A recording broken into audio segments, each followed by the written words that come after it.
Hi guys! Welcome back again to my channel and thank you for watching. So for today's vlog, yan, may turnover tayo sa S Residences. So pupunta tayo sa S Residences at itutur ko kayo doon para makita nyo po sa mga unit owner po sa S Residences. Hala, ito na.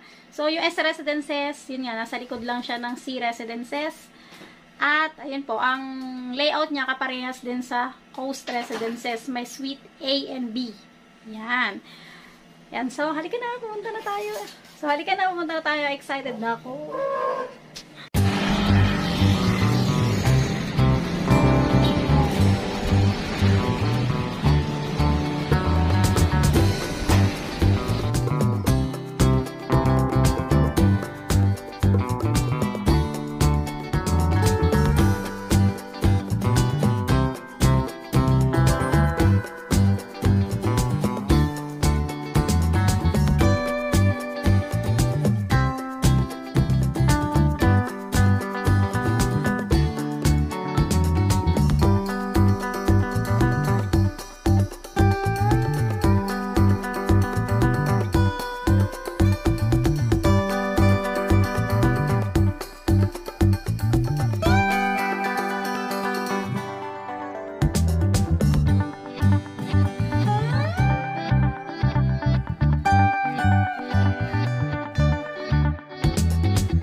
So, sa mga may turnover sa S Residences, merong parking para sa inyo, yung sa mga mag-accept ng unit. Siyempre, merong parking. So, hindi kayo mag-aalala ng parking.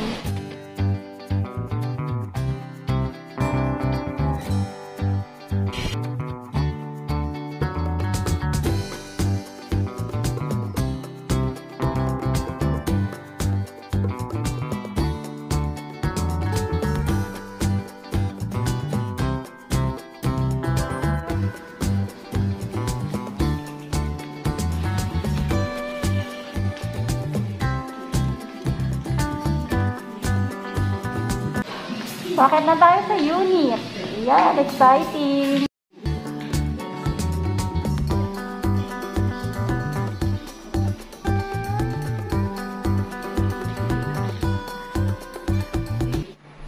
So guys, dito hanggang 14th floor lang tayo. Sa S Residences, hanggang 14th floor lang.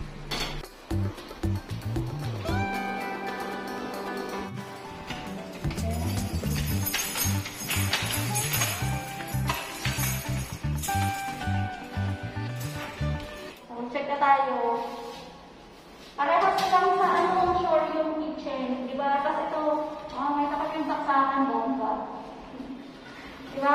May takip yung saksakan nila. Magparehas lang sa ano. Ito, hindi nito. Ay. Ang apple 6.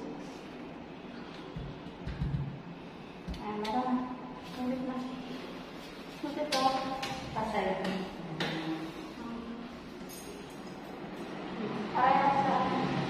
Yung tubig, nakasara lang. Nakasara lang. Pero interesting. Ito nakababa.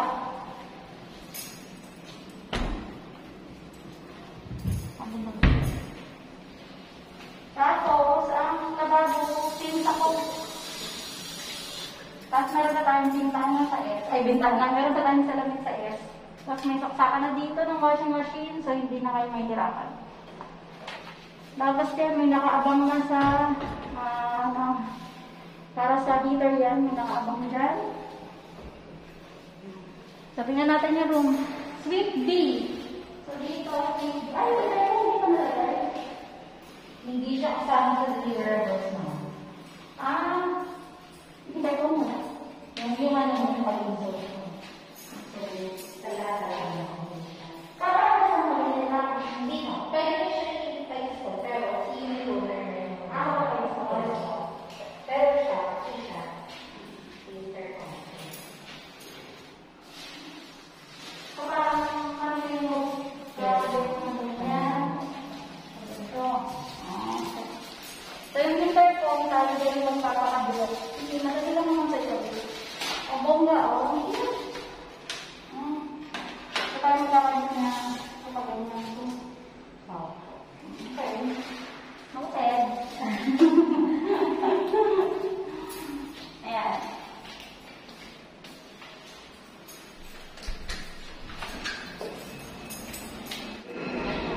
ang view ng unit na to, swimming pool. Tapos, yung kabilang resident. Tapos, ito, yan nakikita nyo yan. Ayan yung commercial. Yung sa Escape. Yung nadaanan natin sa Makatagal. Pabalik na lang tayo dito dahil. Pabalik ko dito to GBL.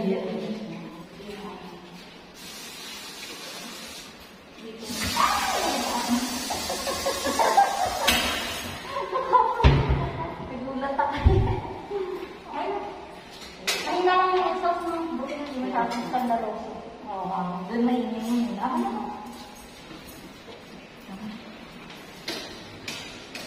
Ayan, so, tapos na ang ating turnover. Mamaya mabalikan ito. Ang paperwork naman, mag-ibay na tayo ng working capital sa application duties. 99 pesos per square dito. 99 pesos. Ang admin ba nandito rin sa second floor? Ah, ito yung gym. Dito niya lang po yung unit, ma'am. Pero nasa labas yung admin office natin. Ah, okay. Second floor lang. Oo. Same as shore. Nasa second floor yung amenity. Tapos ito yung gym natin. Oh, wow, bongga, di ba? Oh, kompleto ng mga gamit. Pero syempre, hindi pa siya operational dahil may pandemic pa tayo. Tsaka I think mag-aayos pa sila. Oh, ayun yung Sea Residences, oh. Tatanaw nyo, Sea Residences yan, yung blue na building. Oh. Swimming pool. Ito dati yung second floor facing swimming pool. Oh, you buy here? Oo.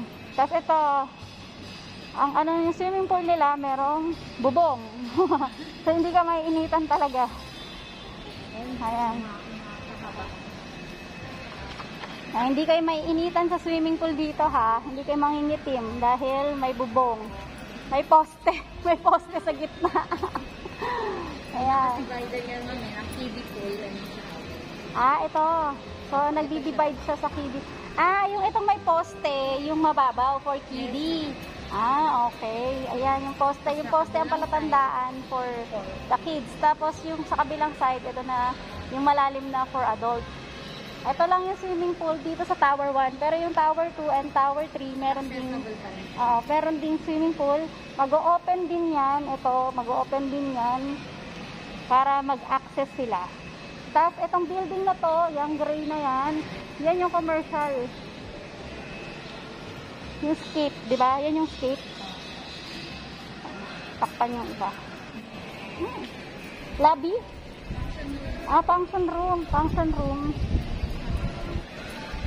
Ganda. At ito, ayan, mas maliit. Oo, mas maliit. Ano yan, jacuzzi? Umiinit ba yan? Parang walang ganun. Parang walang ganun. Ayan. Ang ganda. So, ito yung function room sa mga magta-turnover. Ayan, turnover lounge. Ayan. Oo.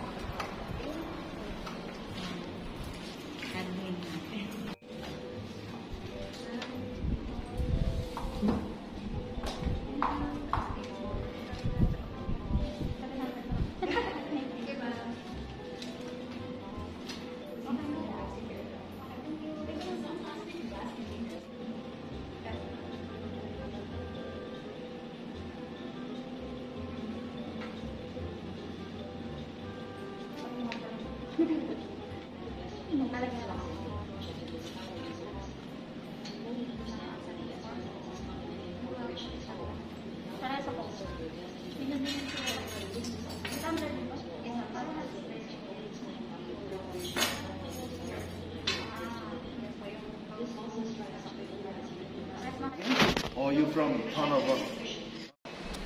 Ayan guys, so tapos na kami sa turnover today. Ayan, so pwede yung 4 na persons dito sa S Residences. 4 pwede. Tapos parehas lang din naman sila ng host ng layout ng tower ng suite A and B. Tapos ano pa ba? So 99 pesos ang association dues per square meter, 99 pesos per square meter ang monthly para sa association dues natin.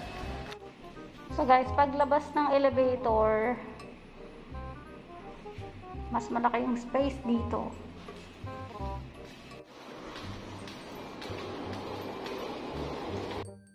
So, ayan guys, nandito tayo sa S Residences na Unit Suite B po ito. So, halika na, itutour ko na kayo dito at sasabihin ko po sa inyo kung ano yung mga dapat yung gawin dito. Ayan po. So, nasa 10th floor na tayo ng turnover. So, dito po hanggang 14th floor lang po tayo. Sa shore 2, nasa 19th floor sila. Pero itong S Residences, 14th floor lang. So, ito yung breaker natin. So, po, makikita niyo naman po dyan. Naka-label naman po kung ano-ano yan, kung para saan siya. Tapos, ito, punta tayo sa CR. So, yung CR natin, parehas lang siya sa Coast Residences. Yan. Pero, feeling ko, mas malaki yung lalagyanan natin dito ng washing machine. So, kasya dito yung Samsung na white na lagi kong pina-furnish doon. Kasi mas spacious, mas ano siya, yan malaki yung space niya for washing machine. Tapos, ang kinagandahan dito, ayan, may saksakan na tayo ng washing machine. So, hindi na natin kailangan maglagay ng plug. And, ang isa pang maganda dito, meron na siyang salamin. Yan. Hi, everyone. Hi, everyone. Yan. So, may salamin na siya. So, hindi na tayo maglalagay ng salamin. Yan. Tapos, punta naman tayo sa, dito muna, sa, heater. Ayan. So, meron na siyang dito, hindi ko alam anong pang tawag dito, nakalimutan ko yung tawag. Tapos may saksaka na siya din dyan para sa heater. Yan. Okay na siya. Tapos ito medyo maliit lang siya. Cute. Yung head shower natin maliit. Tapos ito yung hand shower, na-adjust naman siya. Tapos, yung kulay ng ating cabinet dito, medyo grayish siya ha. Hindi siya katulad sa kabila. So, tingnan natin kung anong laman. So, ayan. Okay. Tapos, nandyan yung face shield ko tsaka face mask. Tapos, yung saksakan natin dito para sa microwave tsaka sa mga kettle, ayan, meron na siyang saksakan dito. So, tatakpan na lang natin. Kailangan nito ng malinis. Tapos, medyo maliit-liit ang kitchen. Ayan. Tapos dito, pwede kayo maglagay dito ng shoe rack nyo. Shoe rack. Yan. May space dyan. May space. Tapos, yung ilalim natin. Ayan. Yung saksakan ng burner. Tapos dito, ang ating, ayan. Ang ating grease trap, nakababa siya. So, mas maganda na, I think mas maganda yung nakababa. Kasi minsan, nasisira yung mga kahoy pagka dito nakataas siya. Natutuklap yung kahoy. Pansin ko yan sa shore residences. Natutuklap yung mga kahoy. So, okay na yung nakababa para wala nang masira. Ayan. So, tapos, malakas naman yung ating water dito. And, ito, i-flush natin. I-check nyo po yung flush ng toilet. Kung mabilis siyang lubog. Ayan, dapat ganyan. Tapos, meron tayo ditong sabitan ng tissue. Tapos, dito lalagyan ng sabon. Ayan. O, diba? Malapit yung lalagyan ng sabon dito para pagka may ginawa kang something, at least yung sabon nandyan na, maglagay ka na lang ng bidet para bongga na. O, diba? Tapos, ito nga, dahil nga ito ay Suite B, nandito po ang ating room. So, meron tayong susi dito. May binigay ng susi para sa room. Tapos, ganyan. Kapara siya ng coast. Pero, dito po, maglalagay tayo ng multi-split na aircon. Multi-split, ibig sabihin, isa lang po yung condenser, tapos dalawa yung unit na aircon. So, 1.5 daw ang sabi. Tapos, paghahati na lang yung dalawang 1.5 doon sa isang condenser. So, dito po may provision po yan. So, ilalagay natin yung aircon natin dito. Tapos, yung tubo niya nandito. Ito po, kahoy po yan. Dito po para sa room. Tapos, ang isang aircon, doon naman. Yan, ito. Diyan naman natin ikakabit. Kahoy din po yan. Kahoy din po yan. So, yung tubo niya, ang maganda dito, yung tubo, matatago siya. Matatago yung tubo. Yan. Tapos, dito may saksakan ng microwave. Tapos, saksakan din ng refrigerator. Ayan. Ayan siya. Tapos, yung intercom natin, nakaganyan lang yung turnover ng intercom, tayo na daw ang maglalagay niyan sa wall. Okay, sabi ko lang, okay, noted. Tapos yan. So, let's check the view.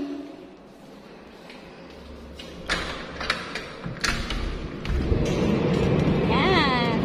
Ang view natin dito ay ang amenity, ang swimming pool. Tapos, kung mapapansin nyo, yung breaker, so yung condenser natin, dyan natin ilalagay. Tapos, ito yung breaker niya, di ba?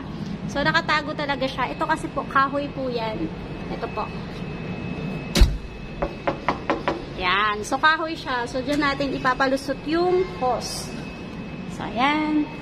Ayan lang sa ating turnover for today, guys. Tapos, sa susunod, may turnover ulit ako sa inyo. May turnover ulit ako sa susunod. Sana Suite A na siya para makita nyo rin yung difference nung sa Suite A. Ayan guys, so yun po lahat ha. So multi-speed po ang ating aircon dito. Tapos po ang ating association dues is 99 pesos per square meter. Tapos po 4 na tao po ang allowed magstay. And ano pa ba? Ayan, so meron naman tayong gym, check. Swimming pool, check. Tapos may mini garden din naman. Check din po yun. And ayan, so pagandahin natin yung unit sa gustong mag-rent dito. Nice location naman po siya. Sa mga gusto pong mag-invest dito sa MOA area, kontakin nyo lang po ako. Dito po sa YouTube vlog ko, nandiyan po yung contact number ko. Kung saan nyo pwede makontak. Ayan lang guys for today. Thank you guys for watching and please don't forget to subscribe to my channel. Bye!